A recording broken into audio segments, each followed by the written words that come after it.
ꯑꯍꯥꯟꯕꯃꯛꯇꯗ ꯑꯩꯅ ꯏꯔꯝꯗꯝ ꯁꯅꯥꯂꯩꯕꯥꯛ ꯀꯪꯂꯩꯄꯥꯛ ꯃꯅꯤꯄꯨꯔ ꯑꯁꯤꯗ ꯂꯩꯔꯤꯕ ꯂꯣꯜ ꯃꯌꯦꯛꯄꯨ ꯅꯨꯡꯁꯤꯖꯕ ꯈꯨꯗꯤꯡꯃꯛꯄꯨ ꯏꯀꯥꯏ ꯈꯨꯝꯅꯕ ꯎꯠꯆꯔꯤ꯫ ꯆꯦꯅꯦꯜ ꯑꯁꯤꯒꯤ ꯃꯃꯤꯡꯅ ꯃꯅꯤꯄꯨꯔ ꯂꯦꯡꯒ꯭ꯋꯦꯖꯦꯁ ꯐꯤꯆꯔꯁ꯫ ꯉꯁꯤ ꯅꯩꯅꯒꯗꯕ ꯑꯁꯤꯅ ꯂꯦꯁꯟ ꯅꯝꯕꯔ 7ꯅꯤ꯫ ꯂꯦꯁꯟ ꯅꯝꯕꯔ 7 ꯑꯁꯤ ꯑꯗꯨꯗꯤ ꯑꯩ ꯃꯊꯪ ꯇꯥꯛꯆꯔꯛꯂꯒꯦ, ꯃꯌꯥꯝ ꯄꯨꯟꯅ ꯈꯟꯅꯃꯤꯟꯅꯁꯤ꯫ ꯂꯦꯁꯟ ꯅꯝꯕꯔ 7ꯗ ꯅꯩꯅꯒꯗꯕꯁꯤꯅ ꯃꯤꯇꯩꯂꯣꯟ ꯇꯨ ꯏꯪꯂꯤꯁ ꯇ꯭ꯔꯥꯟꯁꯂꯦꯁꯟ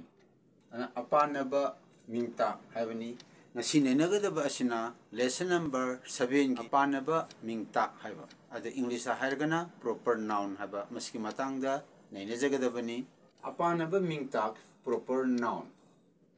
ꯑꯀꯛꯅꯕ ꯃꯤ, ꯃꯐꯝ, ꯄꯣꯠꯅꯆꯤꯡꯕꯒꯤ ꯃꯃꯤꯡ ꯈꯪꯅꯕ ꯃꯤꯡꯇꯥꯛ ꯅꯥꯎꯟꯕꯨ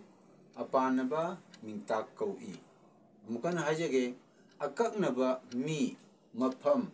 ꯄꯣꯠꯅꯆꯤꯡꯕꯒꯤ ꯃꯃꯤꯡ ꯈꯪꯅꯕ ꯃꯤꯡꯇꯥꯛ ꯅꯥꯎꯟꯕꯨ ꯑꯄꯥꯅꯕ ꯃꯤꯡꯇꯥꯛ ꯀꯧꯏ꯫ ꯑꯗ ꯏꯪꯂꯤꯁꯇ ꯍꯟꯗꯣꯛꯄꯅ ꯀꯔꯝꯅ ꯍꯟꯗꯣꯛꯀꯦ ꯍꯥꯏꯕꯗꯨ ꯑꯃꯨꯛꯇꯪ ꯄꯥꯖꯔꯛꯀꯦ꯫ ꯁꯤꯅ ꯏꯪꯂꯤꯁꯇ ꯃꯤꯇꯩ ꯃꯌꯦꯛꯇꯒꯤꯗꯨ ꯏꯪꯂꯤꯁꯀꯤ ꯁ꯭ꯄꯦꯂꯤꯡꯗ ꯏꯊꯣꯛꯄꯅꯤ꯫ ꯑꯀꯛꯅꯕ ꯃꯤ, ꯃꯐꯝ, ꯄꯣꯠꯅꯆꯤꯡꯕꯒꯤ ꯃꯃꯤꯡ ꯈꯪꯅꯕ ꯃꯤꯡꯇꯥꯛꯄꯨ ꯑꯄꯥꯅꯕ ꯃꯤꯡꯇꯥꯛ ꯀꯧꯏ꯫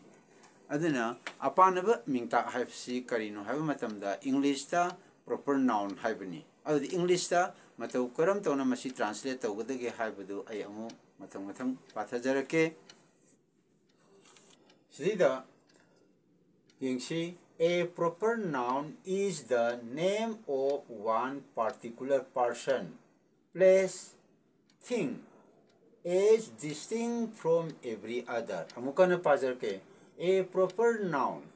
is the name of one particular person, place, thing, as distinct from every other. ꯃꯁꯤꯅ ꯍꯥꯏꯕꯁꯤ ꯀꯔꯤꯅꯣ ꯍꯥꯏꯕ ꯃꯇꯝꯗ proper noun ꯍꯥꯏꯕꯁꯤ ꯀꯔꯤꯅꯣ ꯍꯥꯏꯕꯗ the name of one particular person ꯍꯥꯏꯗꯤ ꯑꯀꯛꯅꯕ ꯃꯤ ꯑꯃꯒꯤ ꯃꯃꯤꯡ, ꯃꯐꯝ place ꯃꯐꯝꯒꯤ ꯃꯃꯤꯡ, thing ꯄꯣꯠ ꯑꯃꯒꯤ ꯃꯃꯤꯡ, as distinct from every others ꯑꯇꯣꯞꯄ ꯈꯨꯗꯤꯡꯃꯛꯇꯒꯤ ꯇꯣꯉꯥꯟꯕ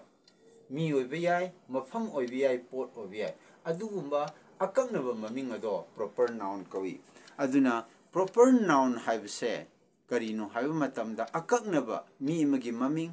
ꯃꯐꯝꯒꯤ ꯑꯣꯏꯔꯣ ꯅꯠꯇ꯭ꯔꯒ ꯑꯇꯣꯞꯄ ꯄꯣꯠ ꯑꯃꯒꯤ ꯑꯣꯏꯔꯣ ꯑꯀꯛꯅꯕ ꯃꯃꯤꯡ ꯑꯗꯨꯕꯨ ꯑꯩꯈꯣꯏꯅ ꯀꯔꯤ ꯀꯧꯏꯗ ꯄ꯭ꯔꯣꯄꯔ ꯅꯥꯎꯟ ꯀꯧꯏ꯫ ꯑꯗ ꯃꯤꯇꯩꯂꯣꯟꯗ ꯍꯥꯏꯔꯒꯅ ꯑꯄꯥꯅꯕ ꯃꯃꯤꯡ꯫ ꯑꯗꯨꯗꯤ ꯁꯤꯗꯩꯗ ꯃꯈꯥꯗ ꯍꯥꯏꯕꯁꯤ ꯑꯃꯨꯛ ꯃꯊꯪ ꯅꯩꯅꯁꯤ꯫ ꯉꯁꯤ ꯅꯩꯅꯖꯒꯗꯕꯁꯤ ꯍꯥꯟꯅ ꯃꯃꯥꯡꯗ ꯅꯩꯅꯖꯈꯤꯕ ꯑꯗꯨꯃꯥꯏꯅ ꯃꯤꯇꯩ ꯃꯌꯦꯛꯇ ꯏꯊꯣꯔꯛꯄ ꯃꯇꯝꯗ ꯑꯃꯗꯤ ꯏꯪꯂꯤꯁꯇ ꯏꯊꯣꯔꯛꯄ ꯃꯇꯝꯗ ꯕꯅꯥꯟꯒꯤ ꯂꯣꯟꯆꯟꯒꯤ ꯑꯁꯦ ꯃꯌꯦꯛꯁꯤ ꯃꯊꯪ ꯍꯥꯞꯆꯤꯟꯕꯁꯤ ꯀꯔꯝꯕ ꯃꯑꯣꯡꯗ ꯑꯣꯏꯔꯛꯄꯒꯦ ꯍꯥꯏꯕꯒꯤ ꯃꯇꯥꯡꯗꯨꯗ ꯁꯝꯂꯞꯅ ꯍꯥꯏꯖꯒꯦ꯫ ꯍꯥꯟꯅ ꯃꯃꯥꯡꯗꯁꯨ ꯑꯗꯨꯝ ꯍꯥꯏꯈꯤꯕꯁꯨ ꯑꯗꯨꯝ ꯌꯥꯎꯔꯦ꯫ ꯑꯗꯨꯗꯤ ꯑꯩ ꯃꯊꯪ ꯍꯥꯏꯖꯔꯛꯀꯦ꯫ ꯁꯤꯒꯤ ꯅꯝꯕꯔ 1 ꯁꯤꯗꯩꯗ ꯑꯀꯛꯅꯕ ꯍꯥꯏꯕ ꯃꯇꯝꯁꯤꯗꯩꯗ ꯕꯗ ꯑꯇꯞ ꯇꯞꯂꯤꯕꯁꯦ ꯁꯤꯗꯩꯗ ꯕꯗ ꯑꯇꯞ ꯇꯞꯂꯤꯕꯁꯤ ꯕ ꯑꯁꯤ ꯂꯣꯟꯁꯨꯝ ꯅꯠꯇꯦ ꯈꯪꯅꯕꯅꯤ꯫ ꯑꯗꯨꯅ ꯁꯤꯗꯩꯗ ꯕꯗ ꯑꯇꯞ ꯇꯞꯂꯤꯕꯁꯦ ꯃꯁꯤ ꯀꯔꯤꯅꯣ ꯕ ꯍꯥꯏꯕ ꯋꯥꯍꯩ ꯑꯁꯦ ꯂꯣꯟꯁꯨꯝ ꯅꯠꯇꯦ ꯍꯥꯏꯕꯅꯦꯕ, ꯃꯗꯨ ꯈꯪꯅꯕꯒꯤꯗꯃꯛꯇꯅꯦꯕ꯫ ꯍꯥꯏꯕꯗꯤ ꯃꯃꯥꯡꯗ ꯂꯩꯔꯤꯕ ꯅꯥꯁꯤꯗꯩꯗ ꯄꯨꯟꯅ ꯈꯣꯟꯊꯣꯛꯁꯦ ꯊꯣꯛꯇꯦ ꯍꯥꯏꯕꯗꯣ ꯃꯗꯨ ꯇꯥꯛꯅꯕꯒꯤꯗꯃꯛꯇꯅꯤ ꯕꯗ ꯑꯇꯞ ꯇꯞꯂꯤꯕꯁꯦ꯫ ꯃꯊꯪꯒꯤ ꯁꯦꯔꯤꯌꯦꯜ ꯅꯝꯕꯔ 2 ꯁꯤꯗꯩꯗ ꯑꯃꯨꯛ ꯃꯊꯪ ꯑꯃꯨꯛ ꯅꯩꯅꯖꯔꯛꯀꯦ꯫ ꯁꯤꯒꯤꯁꯤꯅ ꯁꯦꯔꯤꯌꯦꯜ ꯅꯝꯕꯔ 2ꯗ ꯑꯦꯁꯇ꯭ꯔꯤꯛ ꯅꯝꯕꯔ 2ꯁꯦ ꯁꯤꯒꯤ ꯃꯇꯥꯡꯗ ꯑꯃꯨꯛ ꯍꯥꯏꯖꯔꯛꯀꯦ꯫ ꯁꯤꯗꯩꯗ ꯃꯤ ꯍꯥꯏꯔꯦ, ꯁꯤꯗꯩꯗ ꯏꯅꯞꯇ ꯂꯨꯝ ꯇꯞꯄꯤꯁꯦ ꯃꯤꯠꯀꯤ ꯏꯅꯞꯇ ꯂꯨꯝ, ꯁꯤꯒꯤ ꯂꯨꯝꯁꯦ ꯇꯞꯂꯤꯕ ꯑꯁꯦ ꯑꯔꯨꯝꯕ ꯈꯪꯍꯜꯂꯤ꯫ ꯑꯗꯨ ꯁꯤꯗꯩꯗ ꯃꯤꯠꯇ ꯂꯨꯝ ꯇꯞꯂꯤꯕꯁꯦ ꯃꯁꯤ ꯑꯔꯨꯝꯕ ꯈꯪꯍꯜꯂꯦꯕ꯫ ꯍꯥꯟꯅꯁꯨ ꯃꯃꯥꯡꯒꯤ ꯑꯇꯩ ꯀ꯭ꯂꯥꯁꯇꯁꯨ ꯂꯥꯇꯝꯁꯤꯡꯗꯁꯨ ꯂꯦꯁꯟꯁꯤꯡꯗꯁꯨ ꯍꯥꯟꯅ ꯍꯥꯏꯖꯈ꯭ꯔꯦ꯫ ꯃꯤꯠ ꯍꯥꯏꯕꯁꯤꯗꯩꯗ ꯏꯅꯞ ꯇꯞꯂꯒ ꯂꯨꯝ ꯍꯥꯞꯄꯛ ꯇꯥꯔꯒꯗꯤ ꯃꯤ ꯍꯥꯏꯕ ꯍꯥꯏꯗꯤ ꯇꯥꯏꯕꯪ ꯃꯤꯑꯣꯏꯕ ꯍ꯭ꯌꯨꯃꯦꯟ ꯕꯤꯡ ꯑꯣꯏꯕ, ꯑꯗꯨꯗ ꯂꯨꯝ ꯍꯥꯞꯇ꯭ꯔꯒꯗꯤ ꯃꯤ ꯍꯥꯏꯇꯥꯔꯗꯤ ꯁ꯭ꯄꯥꯏꯗꯔ ꯍꯥꯏꯅ ꯑꯩꯈꯣꯏ ꯇꯤꯟ ꯑꯗꯣ ꯑꯗꯨꯒꯤ ꯃꯍꯨꯠ ꯁꯤꯜꯂꯒ ꯍꯥꯏꯕꯗꯤ ꯃꯥꯒꯤ ꯑꯔꯊꯁꯤ ꯇꯣꯉꯥꯟꯅ ꯑꯣꯏꯒꯗꯕ꯫ ꯑꯗꯨꯅꯅꯤ ꯑꯩꯈꯣꯏꯅ ꯃꯤ ꯍꯥꯏꯕ ꯃꯇꯝꯗ ꯏꯅꯞꯇ ꯂꯨꯝ ꯇꯞꯄꯤꯁꯦ꯫ ꯃꯤ ꯍꯥꯏꯕ ꯃꯇꯝꯗ ꯏꯅꯞꯇ ꯂꯨꯝ ꯇꯞꯄꯤꯁꯦ ꯃꯤꯑꯣꯏꯕ human ꯕꯤꯡꯁꯇꯨ ꯈꯪꯅꯕꯒꯤꯗꯃꯛꯇꯅꯤ꯫ Adi makha tarpa oina amung mathang mathang nainazarake. Number 3 da acid number 3 acid number 3 lady put na singbagi haiba sida inapta lum tapije na se number 3 gi da gi haibji da inap sida lum tapliba sigi lumje tapliba asi mapu oiba napu haibdi possessive case khanghali haba sina gi da lum happy inapta lum happy masi karigino napu haidi English hara case ki mapu oiba khangaleba aduna ni sideda lum tapibaje masangda se number 4 gije masi ongtang hajar ke se number 4 jida nung leire se number 4 jida nung leire nung da lum tapliba asi arumba khangali se number 4 gije pajar ke sida nung leire jini nung da lum tapai gi maram asini nung da lum sigi lumje hap liba asi arumba khangali aduna sideda nung jida lum happy basi masi arumba khangaleba aduna ni sida haije khangnaba mingta noun pu apanaba mingta kawi habje se arumba khangali adi mathangda se number 5 sida bada atap tap liba si